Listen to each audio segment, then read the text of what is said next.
There are those who walk through life with deep faith in their heart, yet feel a tight knot in their throat when money is mentioned, as if wanting to prosper is a betrayal of something sacred. Perhaps you've felt that, praying for growth while a quiet guilt shadows that prayer, wishing for a life upgrade, yet fearful that it means drifting away from the divine. That internal tension, wanting more, yet fearing spiritual condemnation, breeds silent suffering, and often it paralyzes. It's as though two opposing forces live within you. One dreams of comfort, safety, freedom. The other whispers from somewhere deep that such desire might be selfish, prideful, not spiritual enough. But what if that voice is mistaken? What if hidden beneath that inherited guilt lies a sacred code, a legitimate call to prosper, not as ambition, but as mission? For centuries, many were taught to equate wealth with sin, success with pride, money with impurity. Institutional religion, shaped by fear and control, tamed the flow of abundance. It created a narrative where heaven is distant and worthiness is always lacking. But that is not the living God. That is the God of fear. The living God is creation, expansion, flow. He does not condemn those who prosper.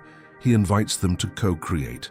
Napoleon Hill revealed in Think and Grow Rich that faith is a scientific force capable of reconfiguring reality. His insight into mind, conviction, and manifestation echoes a principle woven throughout the scriptures, but often ignored by literal interpretations, rigid dogmas, and not viewed through vibration. True spiritual reading isn't textual, it's vibrational, intuitive, transformational. Florence Scovel Shinn taught that the word is a vibrational decree.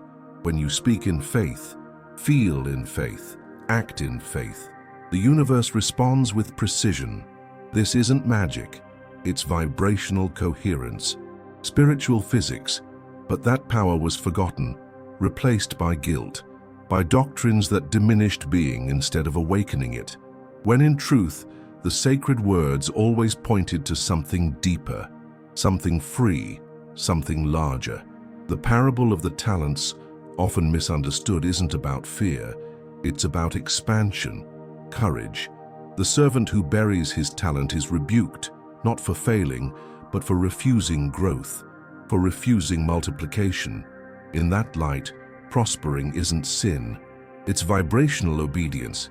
It is responding to an inner call to radiate more, to create more, to serve more, and therefore to receive more. When read through the right eyes, the path to wealth isn't about accumulation, it is about awakening consciousness, recognizing that money is a flow, not a goal, a reflection of how aligned you are with source, with purpose, with truth, because those who refuse to prosper out of fear of sin often betray their own call to abundance.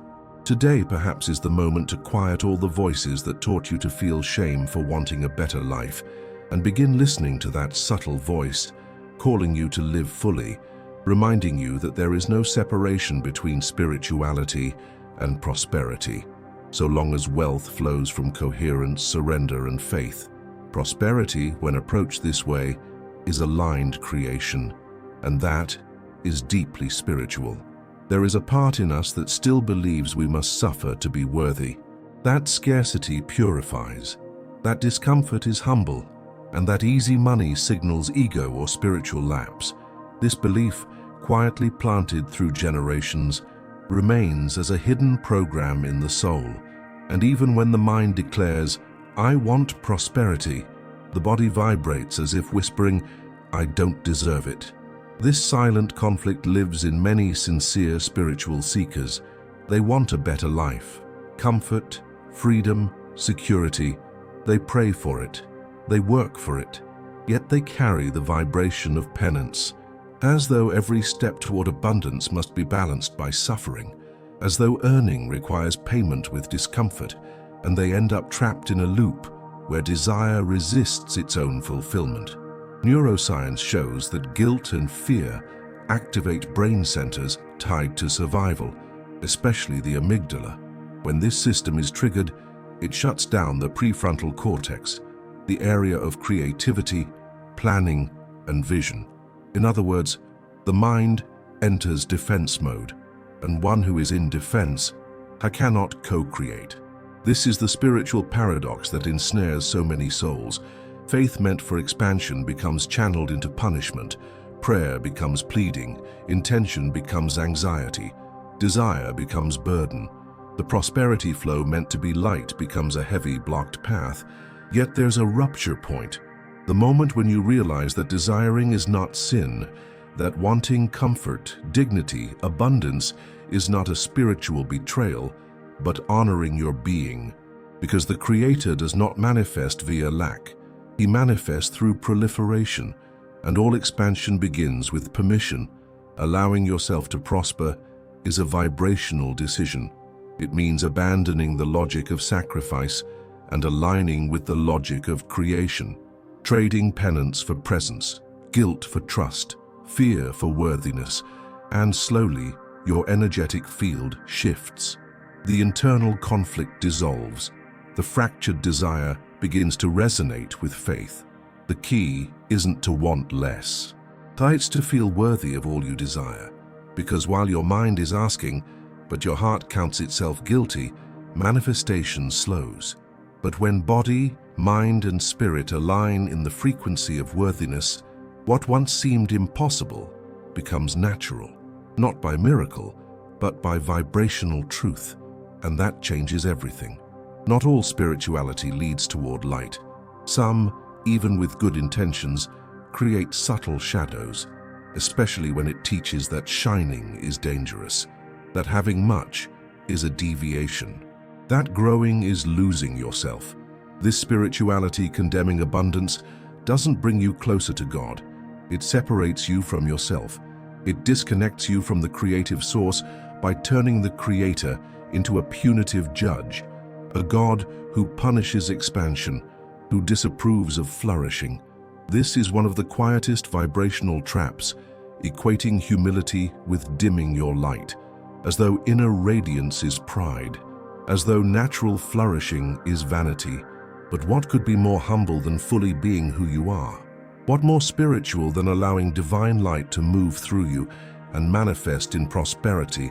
False humility is a shield, a disguise for fear of visibility, fear of stepping beyond average, fear of judgment, fear of exclusion, fear of shining. That fear often hides behind pious words, noble-sounding speeches, veneer of detachment. But deep down, it's fear. Fear of owning the creative potency each human is born to express. If you believe God wants your lack, you build a containment field, a vibration of scarcity, a field of contraction. That energy pushes you away from source, because the Creator doesn't speak through lack. He speaks through overflow. He doesn't want you to withdraw to seem sacred. He wants you to become a full channel of the abundance that is His by nature. The burning bush in the scriptures burned without being consumed. It was fire, not destruction, light, not ego. That image is a symbol of true abundance. It illuminates, it transforms, but it doesn't corrupt. It comes from connection with the sacred, and the sacred never demands suffering as value. Suffering is not spiritual capital. Suffering is often the dissonance between who you are and who you were taught to be. True spirituality doesn't demand denial of matter. It invites spiritualizing matter, seeing that money isn't dirty. It's neutral. It's energy, flow, instrument. In a heart aligned, it becomes an extension of love, mission, purpose. When you understand that, abundance stops being threat. It becomes expression of the divine pulsing through you, without shame, without fear, without hiding. Because in that reality, prospering is serving, and serving is deeply spiritual. There's a constant hunt for methods, formulas, strategies to attract money. Yet few pause to ask, what am I actually heading toward? True abundance isn't a result of yearning money. It's a result of aligning with inner direction. Multiplication isn't a financial formula. It's vibrational. It saturates your path when you're co-moving with your true expression, when you serve with integrity, clarity, surrender. Money responds not to wishes, it responds to embodiments, those who live aligned, those who act from purpose. Napoleon Hill said that wealth begins with a mental state, not of desperation, speed, or lack, but a field of unshakable purpose and faith, a radiating certainty rooted within. That inner knowing, not outer guarantee, shapes outcomes. When you know your why, the how arranges itself. There's a vast difference between visualizing money and embodying a purpose that naturally attracts resources. Visualizing money tries to control, but embodying a calling embraces. There's a shift that occurs when you stop trying to sell and start calling to serve, when your focus shifts from reward to contribution, from validation to extension of self. That's where multiplication starts, because your energy transforms. And when your energy transforms, your entire field changes with you. Multiplication is a vibrational response to internal alignment. It's not activated by formulas or mental tricks. It's activated when intention, emotion, and action synchronize. Then there's no chasing. You walk steadily, and what needs to arrive arrives. Wealth becomes reflection, result, fruit of a seed deeply planted, nourished, placed with purpose in the soil of mission. In that alignment, scarcity finds no foothold, because you're exactly where you should be, doing exactly what you came to do, and that in itself is abundance in motion. Many want prosperity, but few feel deserving.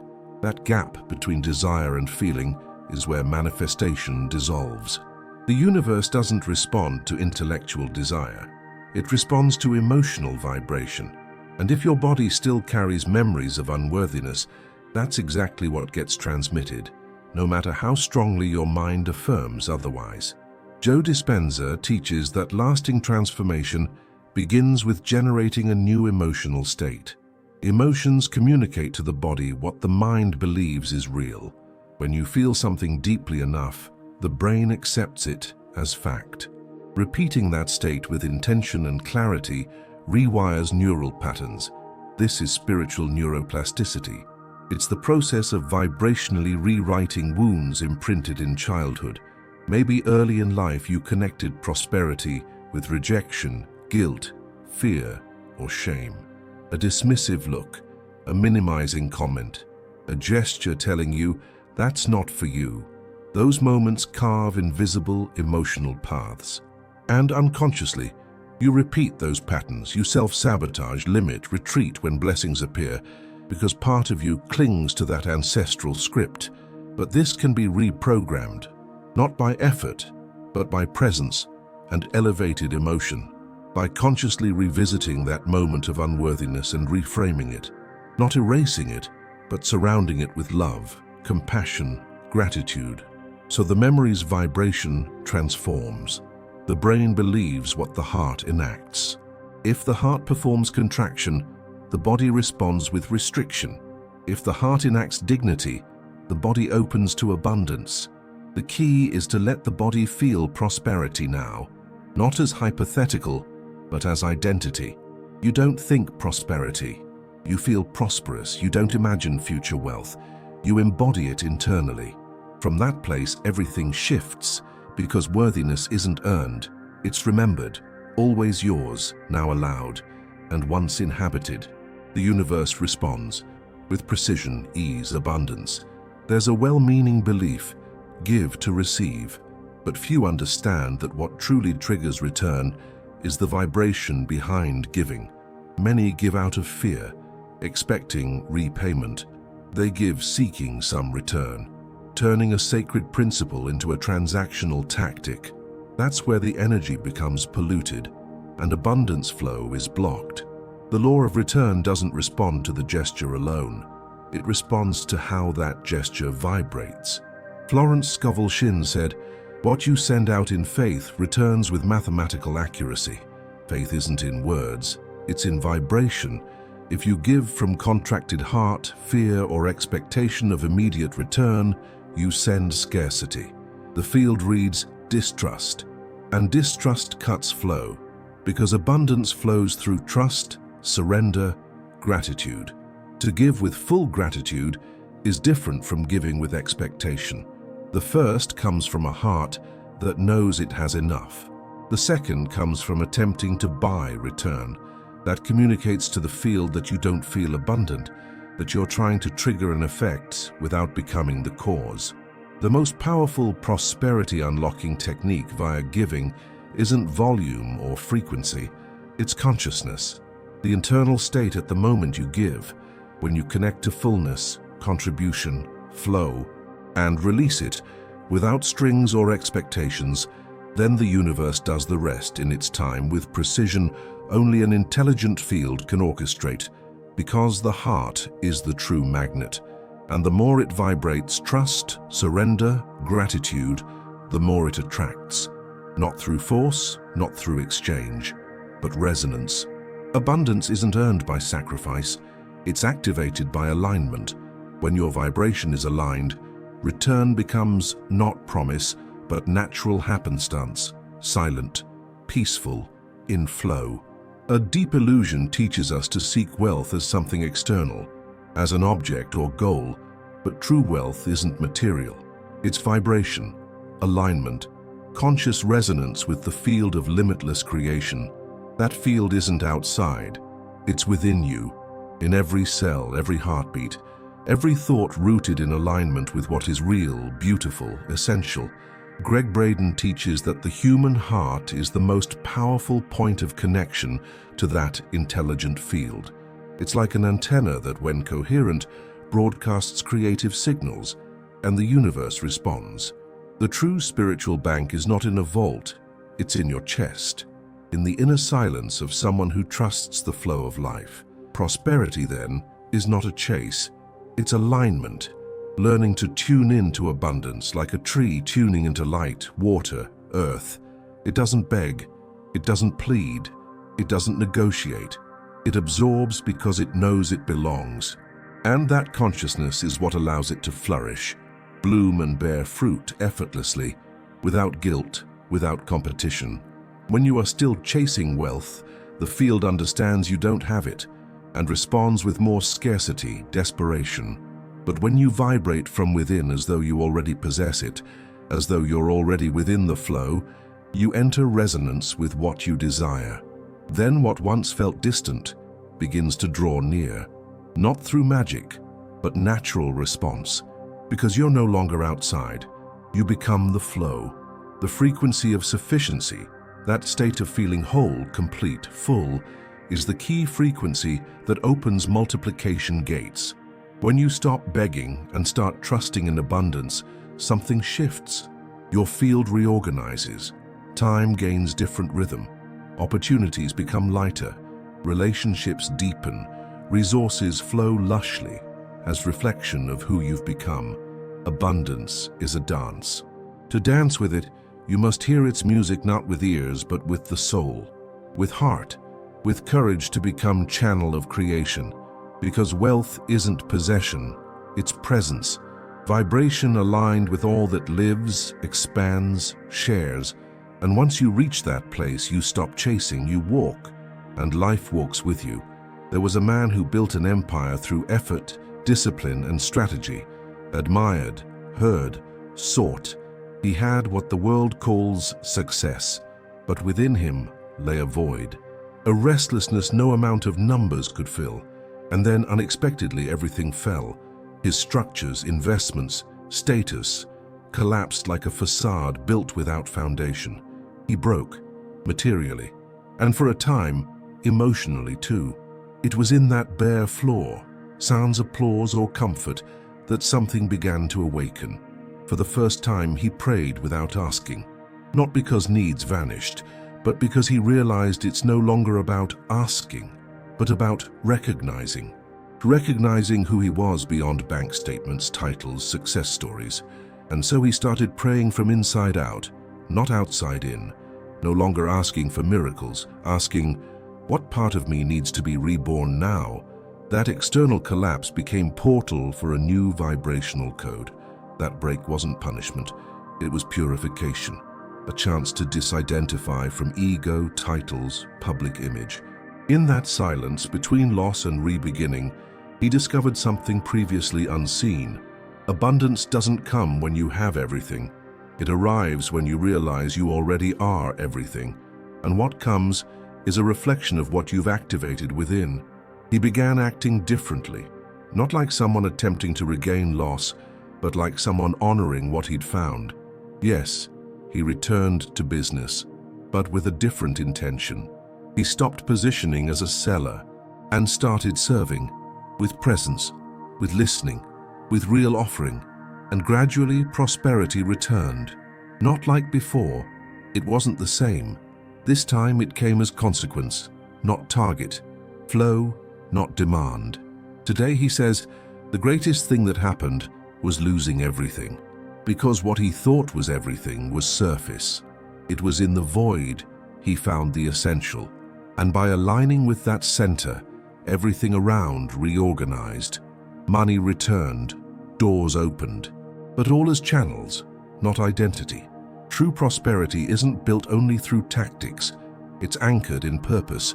That purpose sometimes only emerges when old structures collapse, because collapse, for those who dare to cross, can be the greatest spiritual alignment of all. In that context, breakdown wasn't the end, it was the beginning. The moment ego dissolved and real value emerged. With it, abundance that no longer exhausts, because it comes from source, and the source never runs dry. At the end of every quest lies a revelation, the point when what once felt external reveals its inner root, and suddenly what was goal becomes identity, desire becomes presence, objective becomes natural outcome of who you are. Here you understand, true wealth isn't in what you own. It's in consciousness you embody while creating it. Napoleon Hill wrote, "Success comes to those who become success in mind and action. It's not just positive thinking, nor tireless effort. It's about becoming the vibration of what you desire, becoming inwardly the reflection of the world you long to live, because money, even essential, is only a byproduct, effect, natural result of faith applied with direction, discipline, and purpose." Joe Dispenza emphasizes this when he teaches that coherent heart-brain alignment is the quantum door to lasting manifestation. When heart and mind vibrate in harmony, the field around responds with precision, not by accident, but resonance. And that state isn't forced. It's nurtured through presence, surrender, becoming one with what you wish to attract. There's a huge difference between believing in something and becoming it in essence. Belief retains separation. Becoming removes distance. You vibrate, you embody, you live as though what you desire is already real, because you are. The universe doesn't respond to what you want. It responds to who you are. Enduring manifestation doesn't spring from loose desire. It springs from consolidated identity, the alignment of thought, emotion, and action. That alignment is true miracle. From it, everything changes, everything flows, everything rearranges, not through magic, but coherence, through resonance with laws always at work, but now finally working for you. And to close, remember this simple yet powerful image. A spring doesn't chase anyone, doesn't shout, doesn't announce itself. It simply overflows, and that's why it draws in. Its strength lies in simply being, in persisting, in nourishing without effort. Be like the spring, become what you seek, and then what you seek will start seeking you too, in silence, in flow, in perfect abundance.